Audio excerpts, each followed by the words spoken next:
మరి ఈరోజు లక్ష్మీ జగన్నాథ్ గట్టు పిరమిడ్ దగ్గర అయితే మనం ఉన్నాము.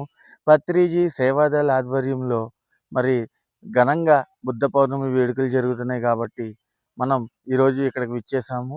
మరి రేపటి నుంచి కార్యక్రమాలు ప్రారంభం. అయితే ఇప్పుడు ఈ లక్ష్మీ జగన్నాథ్ గట్టు పిరమిడ్ని చూపిస్తున్నాము. మాస్టర్స్, ముందుగా బ్రహ్మర్షి పితామహ పత్రిజీ గారికి దివ్య ఆశీస్సులతో ఈరోజు మనం లక్ష్మీ జగన్నాథ్ గట్టు దగ్గర ఉన్నామండి. మరి లక్ష్మీ జగన్నాథ్ గట్టులో బుద్ధ పౌర్ణమి వేడుకలు ఘనంగా జరుగుతున్నాయి కదా, తెలిసిందే కదా. కాబట్టి మేము ఇక్కడికి వచ్చేసాము. మరి బుద్ధ పౌర్ణమి వేడుకలకి లక్ష్మీ జగన్నాథ్ గట్టు పిరమిడ్ని మీ అందరికీ చూపిస్తున్నాను ఫ్రెండ్స్. అయితే చూడండి, మీరు ఎక్కడా కనివిని ఎరగని దృశ్యాన్ని, బుద్ధుడు శివుడు కలిసి ధ్యాన ముద్రలో ఎక్కడైనా చూసారా ఫ్రెండ్స్? కేవలం లక్ష్మీ జగన్నాథ్ గట్టులోనే సాధ్యమవుతుంది. చూసినట్లయితే నందీశ్వరుడు శివుడి దగ్గర ఉంటాడు. కానీ ఇక్కడ హైలైట్ ఏంటంటే పిరమిడ్ మాస్టర్స్ అందరినీ పిరమిడ్కి వెళ్ళే దారి అంటూ చెప్పడానికి మన నందీశ్వరుడు స్వాగతం పలుకుతూ ఇక్కడ కొలువై ఉన్నారు. అంతేకాకుండా మీకు ఇంకొక పాయింట్ చెప్పదలుచుకున్నాను. ఇది చాలామందికి తెలియదు. చాలామంది ఇలా పెట్టి ఇలా చూస్తారు కదా, దీన్ని శృంగ దర్శనం అంటారండి.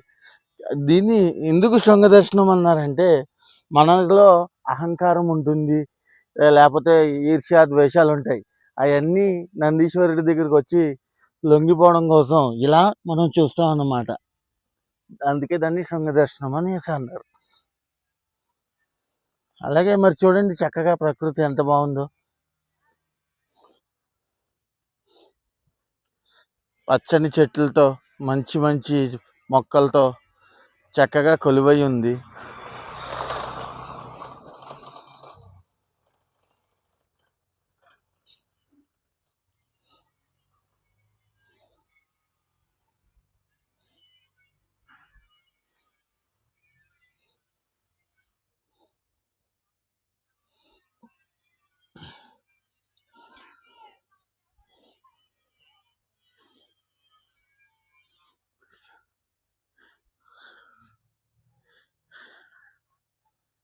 ఎప్పుడు వచ్చినావు సార్?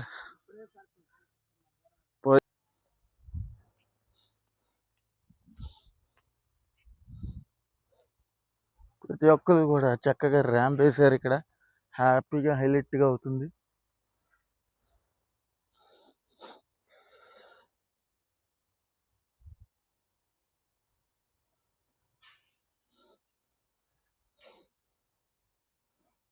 ప్రకృతి ఎంతో అందంగా ఉంది మనకి. కాకపోతే ఉష్ణోగ్రత మాత్రం చాలా ఉంది. పిరమిడ్లోకి అయితే వెళ్తున్నాం. పిరమిడ్ని చూద్దాం.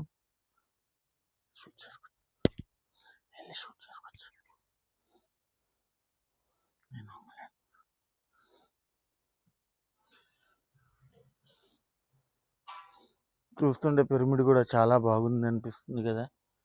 ఇక్కడ పత్రిజీ సేవాదళ వారికి ట్రైనింగ్ ఇచ్చే సెక్షన్ అన్నమాట ఇది. అందుకే పిరమిడ్ ఎంతో బాగుంది.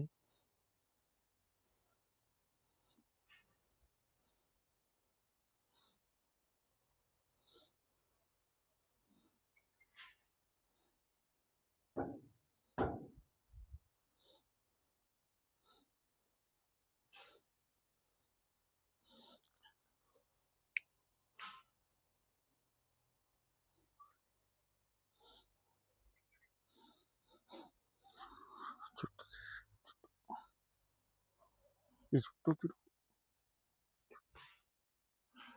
రౌండ్ వేసి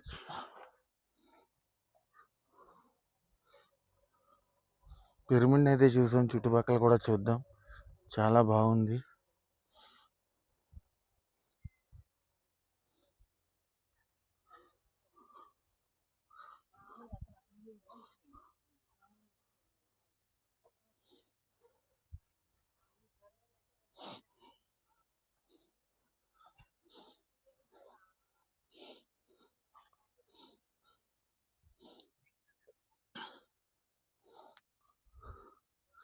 ఇప్పుడు సాయంత్రం వేళ కాబట్టి సూర్యాస్తమం అయ్యే సమయం. కొండ మీద చక్కగా క్లియర్గా కనిపిస్తుంటుంది.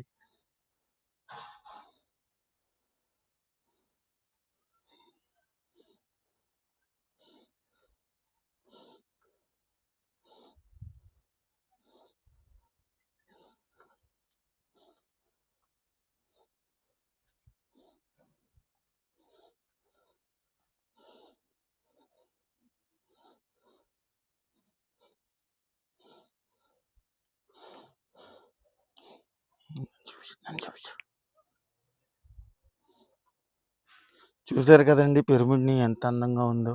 చుట్టుపక్కల అంతా కూడా ప్రకృతితో